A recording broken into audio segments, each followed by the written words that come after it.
Alhamdulillah, kita sudah membaca Maulid Al-Imam Al-Qutub Al-Habib Ali bin Muhammad Al-Habsyi sahib Duror. Mudah-mudahan dengan pembacaan Maulid tersebut apa yang kita hajatkan, apa yang kita niatkan dikabulkan oleh Allah Subhanahu wa taala.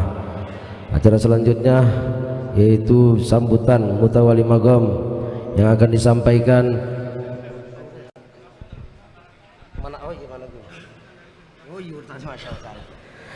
dan selanjutnya yaitu Manaqib Sahibul Hol Al-Imam Al-Qutub Al-Habib Husain bin Abu Bakar Al-Andrus yang ke-275 tahun. Tolong disimak dan didengarkan Zikrul Aulia Tanzilur Rahmah yang akan disampaikan oleh Al-Habib Abdullah bin Alwi bin Abu Bakar Al-Andrus. Sallu ala Nabi.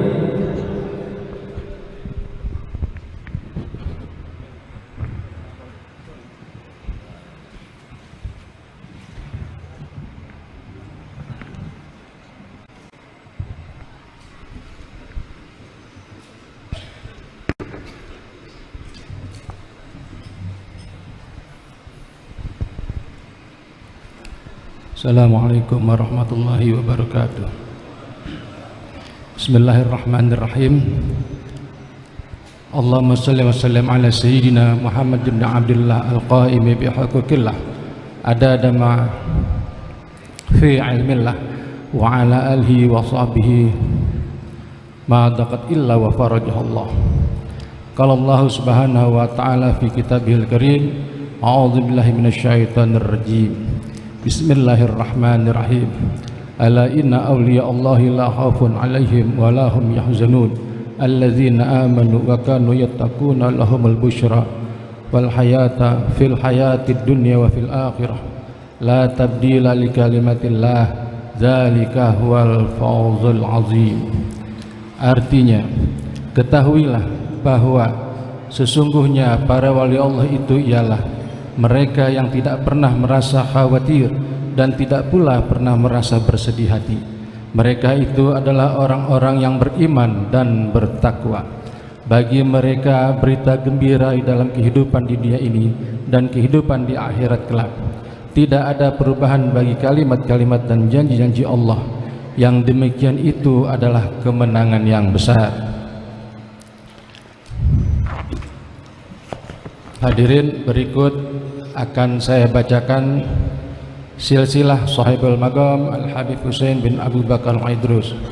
Al-Habib Husain Sahibul Magam bin Abu Bakar Al-Idrus bin Abdullah bin Husain bin Ali bin Muhammad bin Husain bin Abdullah Al-Idrus bin Abu Bakar Asyakran bin Abdurrahman As-Sagaf bin Muhammad Maulad Dawilah bin Ali bin Alwi Al-Ghuyur bin Muhammad Al-Faqi Al-Muqaddam bin Ali bin Muhammad Sahib Mirbad bin Ali Khala Ghasam bin Alwi bin Muhammad bin Alwi bin Ubaidillah bin Ahmad Al-Muhajir bin Isa Ar-Rumi bin Muhammad An-Nagib bin Ali Al-Uraidi bin Ja'far Sadiq bin Muhammad Al-Bagir bin Ali Zainal Abidin bin Husain bin Ali Karamallahu Wajha binti Fatimah Az-Zahra bin Muhammad Rasulullah sallallahu alaihi wasallam. Hadirin,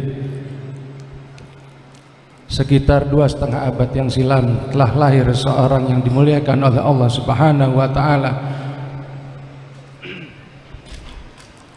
yakni seorang wali Allah Al-Qutub Al-Arif Billah Al-Habib Husain bin Abu Bakar Al-Idrus yang dilahirkan di kota Al-Ma'igab, Hadramut, Yaman Selatan. Semasa kecil Al-Habib Husain hidup dalam kesederhanaan. Ketika itu yang mulia diasuh oleh seorang alim sufi. Di sanalah beliau menerima pembelajaran thariqah. Di tengah kehidupan di antara murid-murid yang lain, tampak Habib Husain memiliki sifat perilaku yang lebih dibandingkan teman-temannya. Menginjak usia dewasa, Al-Habib Husain merasa terpanggil untuk melakukan hijrah dalam rangka berdakwah dan mensyiarkan Islam di bumi Allah Subhanahu wa taala. Di antara persinggahannya adalah di daratan India, yang kemudian beliau berdakwah dilanjutkan menuju wilayah Asia Tenggara, sehingga pada tahun 1736 Masehi sampailah beliau di Pulau Jawa. dan merapatlah di pelabuhan Sunda Kelapa hingga pada akhirnya menetap di kota Batavia. Kota Batavia ketika itu adalah pusat pemerintahan Belanda dengan pelabuhannya bernama Sunda Kelapa. Tidak heran pelabuhan tersebut merupakan bandar yang ramai dikunjungi oleh para pendatang maupun pedagang, sampai pelabuhan teramai dan terbesar pada zaman itu. Beliau adalah seorang imam yang sangat alim, yang mengamalkan ilmu-ilmunya demi syiarnya Islam di bumi Allah Subhanahu wa taala. Al-Habib Abdullah bin Al-Haddad telah menyebut dalam kitab Mawahib wal Minan Al-Haddadiyah bahwa Al-Habib Husain bin Abu Bakar Al-Idrus berangkat ke Batavia dengan niat untuk berdakwah. Dengan hal-hal dan perkataannya itu beliau tidak diikuti dengan mudah kecuali setelah mengetahui keberkahan dan menyaksikan karomahnya Al-Habib Husain bin Abu Bakar Al-Idrus. Banyak orang yang berdatangan mengunjungi beliau sehingga Al-Habib Husain bin Abu Bakar Al-Idrus lebih mudah mengajak dan mengingatkan mereka kepada Allah Subhanahu wa taala, dan banyak sekali orang-orang muslim yang memeluk agama Islam di tangan beliau. Beliau sangat ditakuti dan sangat disegani oleh pemerintah Belanda pada saat itu. Beliau adalah seorang yang selalu beribadah kepada Allah Subhanahu wa taala dan zuhud terhadap dunia serta tenggelam dalam menyaksikan keesaan Allah. Sahibul Maqam Al-Habib Husain bin Abu Bakar Al-Idrus adalah seorang pemuka agama yang tidak segan-segan menyebarkan Islam dalam pada saat berkuasanya pemerintah kolonial Belanda. Ketika itu di luar Batang inilah tempat persinggahan terakhir Al-Habib Husain bin Abu Bakar Al-Idrus, yang kemudian mewujudkan niatnya pada sebidang tanah untuk didirikan sebuah bangunan berupa surau sebagai tempat berkhalwat, yang juga dipergunakan sebagai saran pengembangan dakwah Islam secara kafah. Dalam singkat waktu, surau itu pun banyak dikunjungi oleh orang-orang pribumi, bukan saja dari wilayah sekitar, melainkan juga banyak yang berdatangan dari berbagai daerah di Nusantara ini. Bahkan hingga saat ini pun banyak pula yang dari mancanegara untuk berziarah dan mengadakan survei serta penelitian secara historis.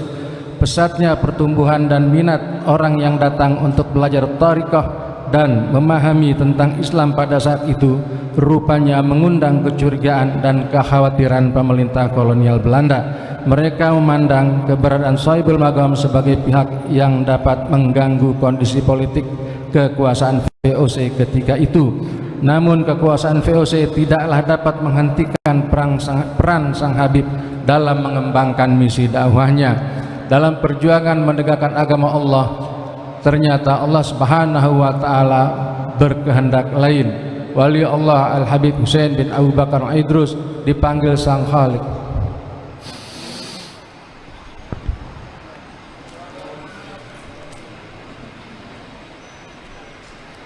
Beliau berpulang rahmatullah dalam usia relatif yang sangat muda. Tepatnya beliau pada hari Kamis 17 Ramadan 1169 Hijriah atau bertepatan tanggal 24 Juni 1756 Masehi. Wafatnya Sahibul Maqam Al-Qutub Al-Arifillah Al-Habib Husain bin Abu Bakar Al-Idrus di Kampung Baru Sunda Kelapa yang sekarang ini masuk wilayah Kecamatan Penjaringan, Kampung Luar Batang. Nama kampung tersebut tidak dapat dipisahkan oleh adanya sosok karomah yang dimiliki Al-Habib Husain bin Abu Bakar Al-Idrus, yang hingga saat ini kita mengadakan acara haul beliau yang ke-275. Tahun ini kami menyelenggarakan di Masjid Jami dan Maqam Keramat Luar Batang yang dulunya berupa surau ini, merupakan peninggalan situs sejarah atau cagar budaya yang ditetapkan oleh pemerintah Provinsi DKI Jakarta sebagai tempat yang sangat dimuliakan. Mengakhiri manaqib ini insyaallah dengan kehadiran kita di masjid ini dan di makam Al-Habib Husain bin Abu Bakar Al-Idrus Keramat Luar Batang, Allah Subhanahu wa taala senantiasa melimpahkan keberkahan kepada kita semua serta mencurahkan rahmatnya dan maghfirahnya kepada kita semua dengan datang berziarah dan beribadah di tempat yang mulia ini. Amin amin ya rabbal alamin. Rabbi fanfa'na bi barakatihim wa hadina al-husna bi hurmatihim wa amitna fi tariqatihim wa mu'afatin minal fitani. Wallahu a'lam bishawab. Assalamualaikum warahmatullahi wabarakatuh.